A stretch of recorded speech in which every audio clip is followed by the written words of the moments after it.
Post অফিসে বিভিন্ন scheme নিয়ে এসেছে। এগুলিতে নিশ্চিত রিটার্ন এবং ঝুঁকিমুক্ত বিনিয়োগের সুবিধা রয়েছে। সরকারি স্কিম হওয়ায় এগুলিতে বিনিয়োগ বেশ নিরাপদ বলে মনে করা হয়। দেশে পোস্ট অফিস স্কিমের জনপ্রিয়তাও তাই ক্রমাগত বাড়ছে। তবে নিয়মেরও কিন্তু ব্যাপক পরিবর্তন হচ্ছে। বর্তমানে নতুন নিয়ম কার্যকর করেছে পোস্ট অফিস।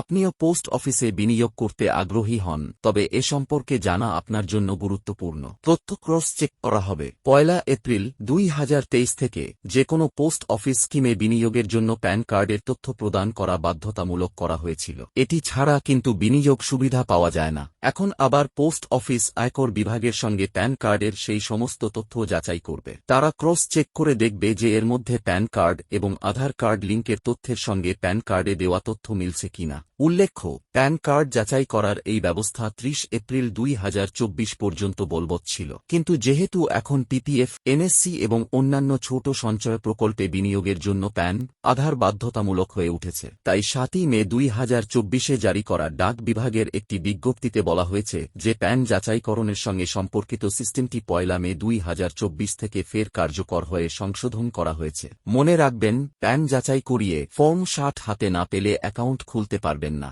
তথ্য অমিলের কারণে সমস্যায় পড়বেন। তাই যদি এরপর থেকে আপনার প্যান কার্ড আধার কার্ডের সঙ্গে লিঙ্ক না থাকে, অথবা যাদের প্যান এবং আধার কার্ডের তথ্য মিলবে না, তারা পোস্ট অফিসের কোনো ছোট সঞ্চয় প্রকল্পগুলিতে বিনিয়োগ করতে পারবেন না। এমনকি তথ্যের অমিলের কারণে এই ব্যক্তিরা শুধুমাত্র পোস্ট অফিসেই নয়, অন্যান্য সরকারি প্রকল্পেও সমস্যার সম্মুখীন হতে পারেন। টাকা বেশি জমা করলে সন্দেহের তালিকায় পড়বেন। হঠাৎ করে কোন অ্যাকাউন্টে ব্যালেন্স 50,000 টাকা ছাড়িয়ে গেলে, কিংবা আর্থিক বছরের অ্যাকাউন্টের ক্রেডিট স্কোর যদি 1 লক্ষ টাকা ছাড়িয়ে গেলেই চাপ। জালিয়াতির আশঙ্কায় সেই সমস্ত বিনিয়োগকারীদের প্যান কার্ড সম্পর্কিত সঠিক তথ্য দেখতে চাইবে পোস্ট অফিস।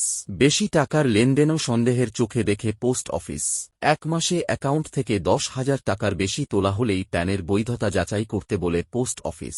দাবি ত্যাগ। পোস্ট অফিস, ব্যাংক এবং অন্যান্য আর্থিক স্কিম সম্পর্কে তথ্য সমস্ত পাঠকদের তথ্যের জন্যই দেওয়া হয়েছে, তবে এটি বিনিয়োগের জন্য কোনো পরামর্শ দেয় না। আপনি যদি কোনো স্কিমে বিনিয়োগ করতে চান, তবে বিনিয়োগ করার আগে অবশ্যই সেই অঞ্চল বা সেই বিভাগের আর্থিক উপদেষ্টার কাছ থেকে পর্যাপ্ত তথ্য নিন এবং তারপরেই বিনিয়োগের পদক্ষেপ করুন।